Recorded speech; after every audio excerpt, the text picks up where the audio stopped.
Makinig, Pilipinas! By the way, mga kapatid, nandito pala tayo sa isang maliit na storeroom ng Centigrade Baguio. Mostly mga pang-car aircon niya, mga pang-domestic lang yan. Ayan, nandiyan dyan. Yung mga ibang mga parts, evaporator. Pero pag mga pang-commercial industrial namin, nandoon sa kabilang bodega namin. So nandito lang tayo dahil malamig. Malamig sa labas. Alam mo naman yung temperature natin ngayon, ang lamig. Okay, tuloy natin ang ating mga lecture. Makikita naman natin dito mga kapriyon. Marami na namang klaseng mga filter dryer. Ang tawag dito, either filter dryer, either liquid line, filter dryer, pwede rin yan. Kaya, ang mahalaga dito, ang tawag mo ay filter. Ang ibig sabihin ng filter, to filterize, to screen small foreign particles ng refrigeration system.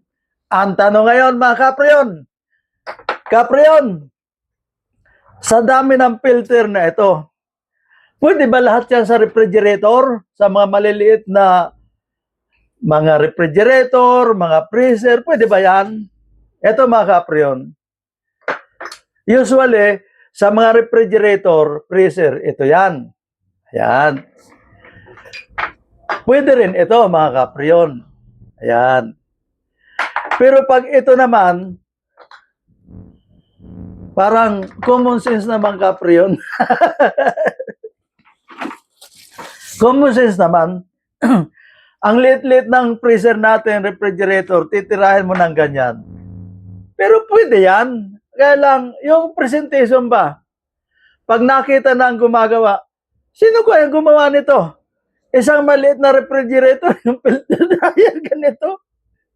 So, ibig sabihin, hindi balance. Ika nga, mahalaga, yung presentation, yung function, dapat alamin din natin.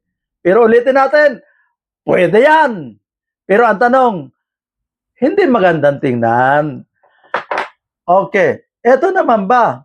Pwede ba ito sa malalaki? Ito, pwede rin ba ito sa malalaki? Ito, pwede rin ba sa malalaki? Ang sagot ko dyan, hindi. Bakit? Dahil pag malalaking compressor, pag ito, kakapusin ka niya, mag-high pressure ka dito dahil yung pressure mo, yung liquid refrigerant mo, dahil sa liit ng butas, mag-create ng high pressure yung compressor natin. Kaya dapat, sa mga malalaking capacity, may mga corresponding capacity ng filter dryer. Tulad nito, ito, standard ito, pang mga 3TR lang yan. Ayan, mga yan, pang 3TR.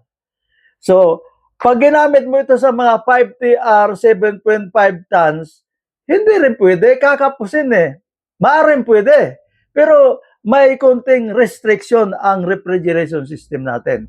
So, the best talagang procedure niyan, kung ano yung capacity ng compressor mo, dapat iyan ang capacity ng filter dryer na ikakabit mo. Okay, mga kapriyon? Okay.